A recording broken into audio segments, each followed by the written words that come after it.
వ్యవస్థనే పూర్తిగా కమర్షియలైజ్ అయిపోతుంది, లేదంటే కార్పొరేట్ వ్యవస్థ అవుతుందన్న టైంలో మీలాంటి హీరోలు అందరూ కలిసి ఇండస్ట్రీని ఇంకా ముందుకు తీసుకెళ్లాలనేది ఒక మంచి పరిణామంగా ముందుకెళ్తుంది. సో, వచ్చే తరానికి మీరు ఒక దారి చూపుతున్నారనుకోవచ్చు. అంటే ఇది పొగడ్తలనుకో కాకుండా సో, ఒక మంచి విషయానికి మీరు నాంది పలుకుతున్నారనుకోవచ్చు. ఏమో సార్, అది చాలా పెద్ద మాటేమో నాకు తెలీదు. బట్ ఇందాక నేను చెప్పినప్పుడు ఏంటంటే, నా సైడ్ నుంచి నేను ఇవ్వాలనుకునే చిన్న హోప్ ఏంటంటే, అసలు భయపడొద్దు. ఏమున్నా ధైర్యంగా ఉండండి. మీరు ఇది అవ్వాలనుకున్నారో అది అవుతారు. దానికి చిన్న థింగ్ ఏందంటే, భయం పక్కన పెట్టేసి ధైర్యంగా ముందరకుండండి. ఖచ్చితంగా అవుతది అన్నది నేను గట్టిగా నమ్ముతాను సార్. అదే అదే దాంట్లో నేను చేసే దాంట్లో ఓకే. ఇలా మనం చేయగలిగిన పరిస్థితి ఉన్నప్పుడు మనం చేసే దాంట్లో చేస్తే మనం అవకాశం ఇవ్వడం అంటే sir, at the end of the day మనమేదో ఇస్తాము, సినిమా బాగా ఆడితే మనకు డబ్బులు వస్తాయి, అంతా పక్కన పెడితే నిజంగా కానీ వాళ్ళు ప్రూవ్ చేసుకోగలిగితే వాళ్ళ అయిపోద్ది కదా సార్. జస్ట్ ఒక ఆపర్చునిటీ ఇవ్వడం వరకే మనం చేయగలం కదా సార్. అది మనం చేద్దాం, వీలైనంత చేద్దాం. ఒక ఇయర్కి మనం 3 సినిమాలు చేస్తాం, 4 సినిమాలు చేస్తాం, పక్కన పెడితే ప్రతి సినిమా ద్వారా ఒక 40-50 మంది కొత్త వాళ్ళకి ఒక ఆపర్చునిటీ క్రియేట్ అయితే నిజంగా వాళ్ళు టాలెంటెడ్ అయితే వాళ్ళు ప్రూవ్ చేసుకుంటారు. బట్ వాళ్ళకి ఆపర్చునిటీ అయితే దొరుకుతుంది కదా. వాళ్ళకి ఆ ఫీలింగ్ నాకు ఎవరు ఇవ్వలేదు, ఇవ్వకపోవడం వల్ల నేను ఇంటికి తిరిగి వెళ్ళిపోయాననే ఫీలింగ్ లేక, అరే నాకు ఇచ్చారు, నేను చూశాను, నేను పనికొస్తానా లేదా అని మనోడే తెలుసుకుంటాడు ఒకసారి వచ్చినప్పుడు. ఆ ప్రయత్నం అయితే ఇవ్వాలి సార్. నేనే కాదు, వీలైనంత మనం చేస్తే, కొత్త వాళ్ళతో చేస్తే చాలా బాగుంటుందని నా ఫీలింగ్ సార్. ఎందుకంటే చాలామంది సార్, నేను ఇప్పటికీ కలుస్తుంటాను కదా కృష్ణానగర్లో, కానీ మనం అనుకోవచ్చు అవి ముందు మాటలే. కృష్ణానగర్లో చాలామంది ఆపర్చునిటీ కోసం, ఒక అవకాశం కోసం వెయిట్ చేస్తున్నారు. ముందు మాట కాదు సార్, అది ఎప్పటికి ఉండే మాటే. రోజులు వచ్చే కొద్దీ, ఇయర్స్ వచ్చే కొద్దీ చాలామంది ఆపర్చునిటీ కోసం వెయిట్ చేస్తూనే ఉంటారు. ఇప్పటికే కృష్ణానగర్లో ఒక యాక్టర్ అవ్వాలని కానీ, లేకపోతే ఒక డైరెక్టర్ అవ్వాలి కానీ, చిన్న టెక్నీషియన్ అవ్వాలి కానీ వేలాది మంది ఉన్నారు సార్. వాళ్ళందరికీ ఒక ఆపర్చునిటీ అనేది వస్తే మంచి విషయమే. అందరూ చేస్తే వెరీ హ్యాపీ సార్. సినిమా తీయడం చాలా సులువు. ఇలాంటి కంటెంట్‌ని గుర్తించి ప్రేక్షకులకు చేరువ చేస్తేనే దానికి సార్థకత చేకూరుతుంది. మరి థియేటర్ విషయంలో థియేటర్‌కి దీన్ని పూర్తి స్థాయిలో తీసుకెళ్ళడానికి నెక్స్ట్ స్టెప్ ఏమైపోతున్నారు? ఎందుకంటే నిర్మాతకి చాలా సవాల్. మీరు హీరోగా సో మీకు బ్యాక్ ఎండ్ ఇంకో ప్రొడ్యూసర్ ఉంటారు కాబట్టి ఆ సినిమాను ప్రేక్షకులకు తీసుకెళ్ళడానికి ఈజీ. ఇప్పుడు మీరే ప్రొడ్యూసర్ కాబట్టి మీ కంటెంట్‌ని ఆడియన్స్‌కి చేరువ చేయడానికి థియేట్రికల్‌గా ఎలాంటి స్టెప్ వేయబోతున్నారు? సో ఏ స్థాయిలో దీన్ని రిలీజ్ చేయాలనే ఆలోచనలో ఉంది? లేదు సార్, మంచి రిలీజ్ ఉంటుంది, గట్టిగానే ఉంటుంది. నా సినిమాలు ఎలా అయితే అవుతాయో ఈ సినిమా కూడా అలాగే అవుతుంది సార్. చాలా మంచిగా తీసుకెళ్తాను. ఖచ్చితంగా సినిమా నచ్చి అందరూ ఆదరిస్తారు అనుకుంటున్నాను సార్. వేద జలంధర్, వేద గారు. సో మీ మొదటి తెలుగు అమ్మాయి మళ్ళీ ఇండస్ట్రీలోకి రావడం హ్యాపీగా ఉంది. సో ఈ క్యారెక్టర్ మీకు వచ్చినప్పుడు మొదటి సినిమానే ఒక పీరియాడిక్ బ్యాక్డ్రాప్తో వచ్చింది. సో దానికోసం ఎంత మేకోవర్ అయ్యారు? తర్వాత మీకున్న థియేటర్ ఎక్స్పీరియన్స్ ఎలా ఉపయోగపడింది సినిమాకి? యాక్చువల్లీ ఫస్ట్ కాస్ట్ అయిన తర్వాత ముని గారు ఇందులో స్లాంగ్ ఉంటుందండి, క్యారెక్టరైజేషన్ నాకు ఎక్స్ప్లెయిన్ చేసి మనం వర్క్ చేయాలి అని చెప్పారు. నేను అప్పుడు ఇంకా ప్లేస్ చేస్తున్నాను. సో అది నాకు క్యారెక్టరైజేషన్ని బెటర్గా అర్థం చేసుకోవడానికి, లేకపోతే మా డైరెక్టర్ గారికి కొంచెం టోన్ డౌన్ చేయాలన్నా, యాక్టింగ్ కొంచెం టోన్ అప్ చేయాలన్నా నాకు థియేటర్ బ్యాక్గ్రౌండ్ అనేది అది చాలా హెల్ప్ అయింది. అండ్ అప్పుడు ఇంకా స్టిల్ ప్రాక్టీస్ చేస్తూ ఉండడం వల్ల నేను తొందరగా అడాప్ట్ చేసుకున్నానని అనుకుంటున్నాను సార్. గుడ్ లక్ అండి. థ్యాంక్ యూ సో మచ్ అండి. హీరో గారు, హాయ్ సార్. మీరు కెమెరా అసిస్టెంట్ అని తెలియగానే భలే హ్యాపీ అనిపించింది. చాలా అంటే చాలా హ్యాపీ అనిపించింది. ఎందుకంటే నేను కెమెరా అనేది పర్లేదు, చాలా కష్టం యాక్చువల్లీ. మిమ్మల్ని మీరు ఎప్పుడు నమ్మారు? నిజంగా కూడా నాకే వచ్చింది అవకాశం అనేది. అసలు కిరణ్ గారికి ఎలా చెప్పగలిగారు? చాలా మందికి చెప్పాలని ఉంటుంది. ఆ స్వతంత్రం కిరణ్ గారు ఇవ్వటం వల్ల దొరికిందంటారా, లేకపోతే నీలో నమ్మకం ఉందంటారా? లేదు సార్, అది చాలామందికి చెప్పడం నేను ఫేస్ చేసిన సార్. నేను వర్క్ చేస్తున్న టైంలో చెప్పలేకపోతుండే సార్. అంటే చెప్తే అన్నారు కూడా. సో అలా నేను ఎవరికి ఇలా అవ్వాలి అని చెప్తుండలేదు సార్ ఎవరికి. అన్నతో ఏంటంటే నన్నని కాదు సార్, ఎవరినైనా లైట్ మ్యాన్ దగ్గర నుంచి అందరితో సెట్కి రాగానే అలా మాట్లాడిస్తాడు అందరిని. ఆ వర్కింగ్ స్పేస్లో లాక్డౌన్లో మేము అందరం ఒకే దగ్గర ఉండి కూర్చొని మాట్లాడి ఆయనకి నాకు అంటే మాట్లాడుతున్నప్పుడు ఏంటి సార్ ఏం అవ్వాలనుకుంటున్నావు ఏంటి ఇలా ఆయన ఇచ్చిందే అది. ఆయన స్పేస్ ఇస్తేనే నేను హార్ట్ఫుల్గా చెప్పాను ఆయనకి. సార్ కిరణ్ గారు, ఇందాక నుంచి మీరు చెప్తున్నారు ప్రతిసారి ఒక 50 మందికి ఇస్తాను అట్లా ఇస్తానన్న. ఇప్పుడు వీళ్ళందరూ మీ వాళ్ళే కదా. మళ్ళీ నెక్స్ట్ సినిమా చేసి ఒకవేళ నిజంగా వీళ్ళు ఎవరన్నా ప్రూవ్ చేసుకొని యాజ్ ఎ మ్యూజిక్ డైరెక్టర్ అయి ఉండొచ్చు, కెమెరామెన్ అయి ఉండొచ్చు, లేకపోతే ఆర్టిస్టులు అయి ఉండొచ్చు, డైరెక్టర్ గారు అయి ఉండొచ్చు, ఇంకొక మంచి కథ వస్తే మళ్ళీ వీళ్ళకి చేస్తారా వీళ్ళతో? ఇంక వీళ్ళతో కటీఫా? అలా వేయలేదు సార్, ఖచ్చితంగా చేద్దాం. అంటే ఏదో సినిమా అయిపోయిన తర్వాత ఏదో అందరూ అలా వెళ్ళిపోతారని కాదు.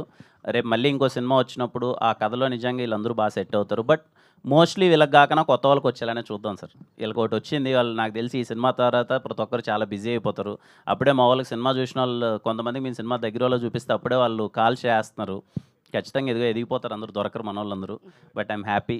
నెక్స్ట్ సినిమాకి ఇంకా కొత్త వాళ్ళని చూద్దాం సార్. ఇప్పుడు తారక్ లాంటి ఆర్టిస్టులు ఉన్నారు, కొత్తగా ఒక సినిమాలో చేశారు. వాళ్ళకి ఇప్పుడు కావాలంటే ఇప్పుడు వాళ్ళు ఆల్రెడీ ఒక సినిమా చేసేసారు అనుకొని ఇంక రానిరా మీరు ఆడిషన్స్కి తారక్ లాంటి వాళ్ళు? అలా వేయలేదు సార్. అంటే బయట చేసినచ్చు కానీ మన దాంట్లో మళ్ళీ చేద్దాం సార్.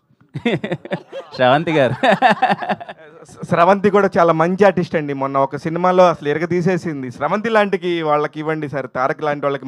నేను నా సార్ రికమెండేషన్ నేనేమన్నా తప్పకుండా సార్ చేద్దాం సార్, కలిసి చేద్దాం అందరం. I will be so happy. అందుకే ఇందాక మీడియా అనే మాట ఎందుకు ఎత్తానంటే ఇదిగో ఇక్కడ మీడియాలో ఉండే చాలా మంది నాకు తెలుసు కదా. అదే స్రవంతి గారు, మా చందు ఉన్నాడు, లవర్ బాయ్. నేను ఎప్పుడో లాస్ట్ టైమే చెప్పా చందు బ్రోకి రండి బ్రో చేద్దాం ఆ సినిమాలు. మళ్ళీ రాలేదు, మేబీ బిజీగా ఉన్నాడు. అదే సంజు అని ఒక అబ్బాయి అంటాడు, ఆ అబ్బాయి రేపులకి బాగా ప్రసిద్ధి. రేప్స్ అలాగా ఇట్లాంటి క్యారెక్టర్స్ అండి నేను చెప్పేది సినిమా పరంగా. స్రవంతి అయితే ఎంత బాగా చేసిందో. క్యారవాన్ అవసరం లేదు స్రవంతికి. ఇట్లాంటి పెద్ద పెద్ద ఫెసిలిటీస్ అవసరం లేకుండా కూడా ఇవ్వండి సార్ మా వాళ్ళందరికి కూడా. లేదు ఖచ్చితంగా అండి, ఖచ్చితంగా సార్. కిరణ్ గారు